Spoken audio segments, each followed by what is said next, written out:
বাংলাদেশে ওষুধ খাওয়ার সময় বলে আল্লাহ শাফি, আল্লাহ কাফি এবং আল্লাহ মাফি, এটা জায়েজ আছে কিনা? আসলে না যায় না বলে মানুষ। আল্লাহ শাফি, আল্লাহ কাফি এই দুইটা বলাতে কোনো অসুবিধা নাই, কিন্তু এটাকে ওষুধ খাওয়ার দোয়া মনে করে পড়লে বেদাত হবে। এটা হাদিসের কোনো বক্তব্য না যে ওষুধ খাওয়ার সময় আল্লাহ শাফি, আল্লাহ কাফি এরকম কিছু বলাটা হাদিসের কোনো বক্তব্য না। তবে এই কথাগুলোর অর্থ ভালো, অর্থ খারাপ না।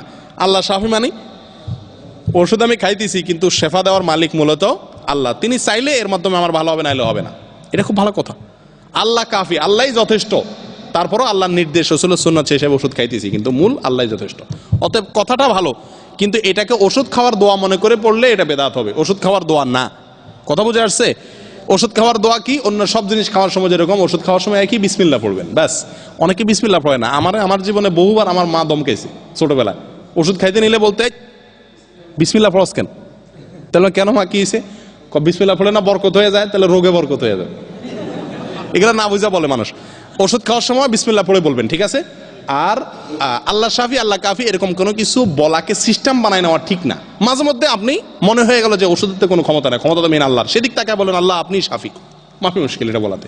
তবে শেষের বাক্য যেটা আল্লাহ মাফি, এটা মুশকিল। আল্লাহ মাফি কি? আসলে এটা যারা শিখাইছে, যেসব মৌলভী সাহেবরা শিখাইছেন, ওনারা ঠিকই শিখাইছিলেন। শব্দটা হবে আল্লাহ মুআফা বা মুআফিন। আফিয়ত থেকে আল্লাহ আফিয়ত দেনওয়ালা, তো ওইটারে ওই মাফি বানাই ফেলছে। কথা বলছেন? হ্যাঁ, ওই তো ওই কাফির সাথে মিলায়া মাফি বানাই ফেলছে। আসলে আল্লাহ তাআলা আফিয়ত দেনওয়ালা, আফিয়ত দেওয়ার মালিক কে? আল্লাহ তাআলা। সেখান থেকে মুআফিন শব্দটা হলো কি?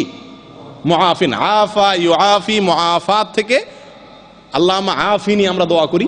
মুআফিন মুকাতিলের ওজনে, এর অর্থ হলো আল্লাহই আফিয়ত দেনওয়ালা। আফিয়ত মানে কি? আরাম। অসুখ থেকে আরাম দিবে কে? আল্লাহ। শব্দটা হলো আসলে আল্লাহ শাফি, আল্লাহ কাফি, আল্লাহ মুআফি। তো ওইটা বলে আল্লাহ মাফি, মানে আল্লাহই নাই, নাউজুবিল্লাহ। তাহলে অর্থটা আরো চেঞ্জ হয়ে গেল না? অতএব এভাবে বলা যাবে না। এক কথা, এই দোয়াটা আমরা এই ওষুধ খাওয়ার দোয়া হিসাবে পড়বো না। মাঝে মধ্যে মনে চাইলে আল্লাহ আপনি শেফার মালিক, আল্লাহ আপনি সুস্থ করেনওয়ালা, এটা বলতে পারি, কিন্তু দোয়া হিসাবে না। আল্লাহু আ'লাম বিস-সাওয়াব।